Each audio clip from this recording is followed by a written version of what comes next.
Hello friends, इस video में हम आपको बताएंगे मैट्रिसेस और टाइप्स ऑफ मैट्रिसेस। तो सबसे पहले मैट्रिसेस क्या होता है? A rectangular array of numbers whether it is real or complex in m rows and n columns is called m cross n matrix। एक रेक्टेंगुलर एरे है जिसमें हम चाहे रियल या कॉम्प्लेक्स कोई भी नंबर्स हम इसमें रख सकते हैं। तो इस पूरे उसको कहते हैं हम मैट्रिसेस। ये m क्रॉस n की कैसे हुई? m रोज है इसमें और n कॉलम्स हैं। ठीक है, ये m रोज हो गई और n कॉलम्स हो गई। तो मैट्रिक्स का रिप्रेजेंटेशन ये होता है। अब है इक्वल मैट्रिक्स किसको कहते हैं? Two matrices A and B are said to be equal if they are of same order and Aij is equal to Bij। दो मैट्रिक्स को हम इक्वल तब कहेंगे जब उनका ऑर्डर सेम होगा। सेम ऑर्डर का मतलब अगर A11 है A मैट्रिक्स का और B11, ये दोनों बराबर हो जाए, मतलब Ij कंपोनेंट A मैट्रिक्स के और Ij कंपोनेंट B मैट्रिक्स के दोनों इक्वल हो जाएंगे तो हम उस मैट्रिक्स को कहेंगे इक्वल। ठीक है, उसके बाद आता है कंपैटिबल फॉर एडिशन। कौन सी मैट्रिक्स का हम एडिशन कर सकते हैं? Two matrices A and B are said to be compatible for addition if they are of same order and the addition is defined as A plus B is equal to Aij plus Bij। दो matrices का हम addition तब कर पाएंगे जब उनका order same होगा। ठीक है, ऑर्डर सेम होगा और उसको हम ऐसे डिफाइन करेंगे Aij प्लस Bij। ठीक है, अब है कंपैटिबल फॉर मल्टीप्लीकेशन। दो मैट्रिक्स का मल्टीप्लीकेशन हम कैसे करें? Two matrices are said to be compatible for multiplication if the number of column of the first matrix equals the number of the row of the second. अगर first matrix के number of column second matrix के number of rows के equal हो जाएंगे तब हम उस दोनों मैट्रिक्स को मल्टीप्लाई कर सकेंगे। ठीक है, मल्टीप्लिकेशन में क्या होगा? अगर दो मैट्रिक्स है उनको हम मल्टीप्लाई करना चाह रहे हैं तो पहली मैट्रिक्स का नंबर ऑफ कॉलम दूसरी मैट्रिक्स के नंबर ऑफ रोज के इक्वल होगा, तभी हम दोनों मैट्रिसेस को आपस में मल्टीप्लाई कर सकेंगे।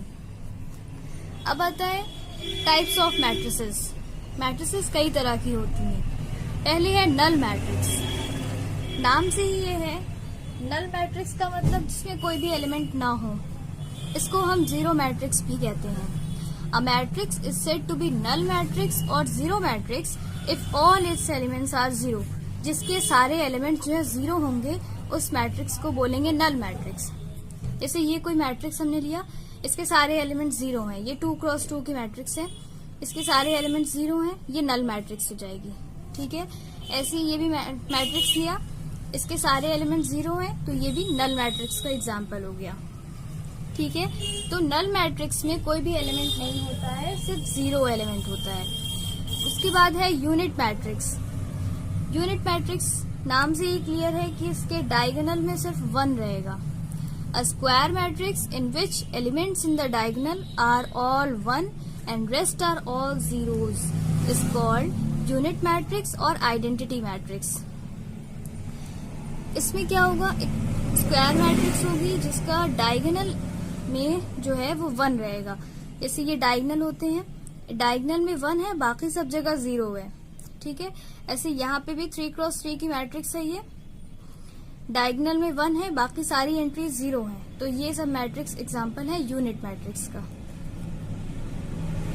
यूनिट मैट्रिक्स, ठीक है, ये 2x2 की मैट्रिक्स है, डायगोनल एलिमेंट्स 1 होंगी तो ये यूनिट मैट्रिक्स कहलाएगी।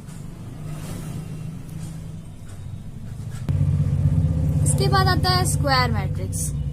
स्क्वायर मैट्रिक्स क्या होता है? A matrix having same number of rose and same number of columns. वो मैट्रिक्स जिसमें नंबर ऑफ रोज और नंबर ऑफ कॉलम्स इक्वल होंगे वो होगा स्क्वायर मैट्रिक्स। जैसे ये 2x2 की मैट्रिक्स है तो रोज जो है वो 2 है और कॉलम्स भी 2 हैं, तो ये स्क्वायर मैट्रिक्स का एग्जाम्पल हो गया। जैसे एक और एग्जाम्पल ले लें, 1 2 3 3 2 1 4 5 6। तो ये 3x3 का मैट्रिक्स का एग्जाम्पल हो गया। स्क्वायर का मतलब कि नंबर ऑफ रोज और नंबर ऑफ कॉलम्स जो है वो इक्वल होंगे। इसके बाद आता है symmetric matrix. A square matrix A is equal to Aij is called symmetric matrix if A transpose is equal to A। अब A ट्रांसपोज क्या होता है? A ट्रांसपोज ये होता है, जैसे ये कोई मैट्रिक्स A है, अगर हम इसको A ट्रांसपोज निकालें तो जो एलिमेंट्स रो में हो वो कॉलम में चले जाएंगे, जो कॉलम के हैं वो रो में चले जाएंगे। मतलब सिंपली 1 2 3 ऐसे लिखा हुआ रो में, तो हम उसको 1 2 3 कॉलम में कर देंगे। ठीक है, 2 3 4 रो में लिखा हुआ है तो 2 3 4 ऐसे लिख देंगे, 3 4 3 ऐसे लिखा हुआ है फिर 3 4 3 ऐसे लिख देंगे। ठीक है, ये A ट्रांसपोज हो गया। अब कह रहा है कि अगर A ट्रांसपोज A के इक्वल हो जाएगा तो वो मैट्रिक्स सिमेट्रिक मैट्रिक्स कहलाएगी। तो A जो है वो सेम है A ट्रांसपोज के, आप देख सकते हैं। ठीक है, तो यहाँ से क्या निकला? A transpose equal to A। तो इस मैट्रिक्स को कहेंगे, A मैट्रिक्स को यहाँ पे कहेंगे सिमेट्रिक मैट्रिक्स। अगर उसका ट्रांसपोज उस मैट्रिक्स के इक्वल आ जाएगा तो वो मैट्रिक्स जो है वो सिमेट्रिक मैट्रिक्स कहलाएगी। उसके बाद आता है स्क्यू सिमेट्रिक मैट्रिक्स। ठीक है, a square matrix A is called skew symmetric matrix if A transpose equal to -A। मतलब कोई मैट्रिक्स अगर A है उसका हम ट्रांसपोज निकाल रहे हैं तो वो ओरिजिनल मैट्रिक्स के माइनस साइन के बराबर आए। ठीक है, जैसे ये कोई एग्जांपल लिया A है 0 1 1 -1 0 3 -1 -3 0। तो अगर हम इसका A ट्रांसपोज निकालें तो कितना आएगा? ये ऐसे लिखा हुआ है, हमको ऐसे लिखना है। ठीक है, 0 1 1। अब ये -1 0 3 ऐसे हो जाएगा -1 0 3, -1 -3 0 है तो -1 -3 0। अब क्या कह रहा है? अब इसमें से इस पूरी मैट्रिक्स में से हम माइनस को कॉमन ले लें। ठीक है, माइनस कॉमन ले लिया, क्या बचेगा यहाँ पे? 0। माइनस कॉमन ले लिया तो 1 और 1। ठीक है, माइनस यहाँ से कॉमन ले लिया। अब यहाँ पे क्या होगा? -1 0 3 -1 -3 0। तो हम ये देख सकते हैं यहाँ पे कि A जो है, मैट्रिक्स A जो है वो A ट्रांसपोज के निगेटिव साइन के इक्वल आ रही है। ठीक है, तो स्क्यू सिमेट्रिक मैट्रिक्स में क्या होगा? A transpose is equal to -A। ठीक है, अगर ये कंडीशन होल्ड कर रहा है तो हम उस मैट्रिक्स को कहेंगे स्क्यू सिमेट्रिक मैट्रिक्स। ठीक है, उसके बाद आता है diagonal matrix. A square matrix is called diagonal matrix if all its non diagonal elements are 0। अब डायगोनल मैट्रिक्स में क्या कहता है कि डायगोनल एलिमेंट्स जो है वो नंबर्स हो, वो नॉन जीरो हो और बाकी सारे जो है वो जीरोज हों, तो वो मैट्रिक्स कहलाएगी डायगोनल मैट्रिक्स। ठीक है, यानी इसको हम ऐसे भी कह सकते हैं कि Aij इज इक्वल टू 0। मतलब ये सेम एलिमेंट जो है वो 0 होगा। जैसे A11 0 हो गया, A11 नॉन जीरो हो गया, non zero, A22 non zero हो गया। ठीक है, जो सेम होंगे वो नॉन जीरो होंगे, बाकी जो है वो सारे डायगोनल को छोड़ के सारे एलिमेंट जो है वो 0 एंट्रीज के होंगे। ठीक है, ये डायगोनल हो गए हमारे। डायगोनल जो है वो नॉन जीरो होंगे और नॉन डायगोनल जो है वो 0 हो जाएंगे। तो इस मैट्रिक्स को कहेंगे डायगोनल मैट्रिक्स। इसके बाद है ट्रायंगुलर मैट्रिक्स। अब ट्रायंगुलर मैट्रिक्स दो तरह की होती है, अपर ट्रायंगुलर और लोअर ट्रायंगुलर। अपर ट्रायंगुलर क्या होता है? डायगोनल के नीचे वाले सारे एलिमेंट 0 होंगे, वो मैट्रिक्स कहलाती है अपर ट्रायंगुलर मैट्रिक्स। डायगोनल के सारे नीचे वाले एलिमेंट 0 होंगे और डायगोनल के ऊपर वाले एलिमेंट्स होंगे। ठीक है, डायगोनल के नीचे वाले एलिमेंट सारे 0 होंगे तो वो मैट्रिक्स कहलाती है अपर ट्रायंगुलर मैट्रिक्स। ठीक है, और लोअर ट्रायंगुलर मैट्रिक्स क्या होती है? डायगोनल के ऊपर वाले सारे एलिमेंट्स 0 होंगे, ये सारे 0 हैं तो ये कहलाएगा लोअर ट्रायंगुलर। अपोजिट होता है लोअर ट्रायंगुलर मैट्रिक्स। ठीक है, डायगोनल के ऊपर वाले एलिमेंट अगर 0 हुए तो लोअर ट्रायंगुलर मैट्रिक्स, डायगोनल के नीचे वाले एलिमेंट्स अगर 0 हुए तो अपर ट्रायंगुलर मैट्रिक्स। इसके बाद आता है हर्मिशियन मैट्रिक्स। हर्मिशियन मैट्रिक्स क्या होता है? A square matrix on a complex number अब हर्मिशियन मैट्रिक्स में ये कंडीशन लगा दी गई है कि कॉम्प्लेक्स नंबर्स पे होगा तब जब वो इस कंडीशन को होल्ड करेगा, यानी ए ट्रांसपोज का अगर हम कॉन्जुगेट निकालें तो वो ओरिजिनल मैट्रिक्स के इक्वल आए।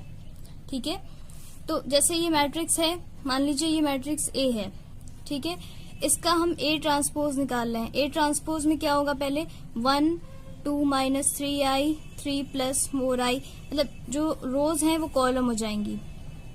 2 plus 3i 0, 4 minus 5i 3 minus 4i 4 plus 5i और 2, ये ए ट्रांसपोज हो गया। अब क्या कह रहा है, ए ट्रांसपोज का कॉन्जुगेट निकालना है, कॉन्जुगेट कॉम्प्लेक्स कॉन्जुगेट निकालना है क्योंकि कॉम्प्लेक्स नंबर्स यहाँ पे दिए हुए हैं। तो कॉम्प्लेक्स कॉन्जुगेट निकालने के लिए जैसे 2 माइनस 3i है, इसका कॉम्प्लेक्स कॉन्जुगेट हो जाएगा 2 प्लस 3i, यानी i के पहले जो साइन होगा कॉम्प्लेक्स कॉन्जुगेट में वो साइन चेंज हो जाता है। तो ये ए ट्रांसपोज निकल गया। अब इसका कॉम्प्लेक्स कॉन्जुगेट पर्टिकुलर का निकाल लेंगे। 2 माइनस 3i है, इसका कॉम्प्लेक्स कॉन्जुगेट क्या होगा, 2 प्लस 3i हो जाएगा। ठीक है, 3 माइनस 4i है, इसका कॉम्प्लेक्स कॉन्जुगेट 3 माइनस 4i हो जाएगा। 2 प्लस 3i है, इसका कॉम्प्लेक्स कॉन्जुगेट 2 माइनस 3i हो जाएगा, 0 का 0 रहेगा। 4 माइनस 5i का कॉम्प्लेक्स कॉन्जुगेट 4 प्लस 5i हो जाएगा। 3 माइनस 4i का कॉम्प्लेक्स कॉन्जुगेट 3 प्लस 4i हो जाएगा।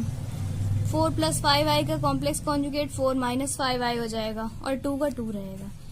तो यहाँ से हम देख सकते हैं जब ए ट्रांसपोज का कॉम्प्लेक्स कॉन्जुगेट निकाल रहे हैं तो वो ए के इक्वल आ रहा है, बिल्कुल सेम है सारे एलिमेंट्स। तो हम यहाँ से कह सकते हैं कि ए ट्रांसपोज का कॉन्जुगेट जो है वो ए के इक्वल आ रहा है, यानी इस ए को कहेंगे हर्मिशियन मैट्रिक्स। ये ए जो है ये हर्मिशियन मैट्रिक्स हो जाएगा। ठीक है, इसके बाद है स्क्यू हर्मिशियन मैट्रिक्स। ठीक है, a square matrix on complex numbers is called skew Hermitian matrix if A transpose conjugate is equal to minus A। जैसे अगर ये मैट्रिक्स A है, इसका हम पहले A ट्रांसपोज निकालें, क्या होगा, 2 minus 2i minus 2, 2i minus 2 और 0, ये A ट्रांसपोज हो गया। अब इस A ट्रांसपोज का कॉन्जुगेट निकालें, 0 माइनस 2i माइनस 2 का कॉन्जुगेट क्या होगा, 2i माइनस 2। सिर्फ i के पहले जो सिंबल होगा बस वो चेंज होगा, ये नहीं, ये रियल नंबर्स का नहीं होगा, सिर्फ कॉम्प्लेक्स नंबर में चेंजिंग होगी। 2i माइनस 2 का हो जाएगा माइनस 2i माइनस 2, क्योंकि इसका हम कॉम्प्लेक्स कॉन्जुगेट निकाल रहे हैं, 0 का 0 हो जाएगा। तो यहाँ से हम ये देख सकते हैं कि ए ट्रांसपोज का जो कॉन्जुगेट है वो ए के इक्वल आ रहा है। तो इस ए को हम कहेंगे skew Hermitian, skew Hermitian matrix.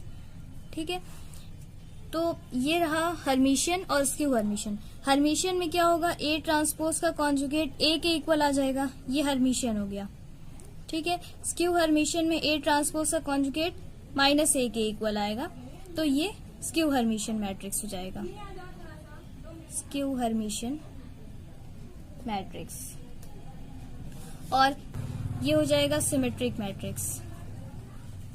ठीक है, स्क्यू सिमेट्रिक हो जाएगा A transpose equal to minus A, ये स्क्यू सिमेट्रिक है। हर्मिशियन और स्क्यू हर्मिशियन में सिर्फ हम इसका कॉम्प्लेक्स कॉन्जुगेट लेते हैं, ये दोनों चीजें जो है मैट्रिक्स जब हम लेंगे तो उसको कॉम्प्लेक्स नंबर्स पे डिफाइन करेंगे। और सिमेट्रिक मैट्रिक्स में ऐसा कुछ भी नहीं है, इसमें सिर्फ ए ट्रांसपोज जो है वो ए को इक्वल हो जाएगा और स्क्यू सिमेट्रिक में ए ट्रांसपोज माइनस ए के इक्वल हो जाएगा। थैंक्स।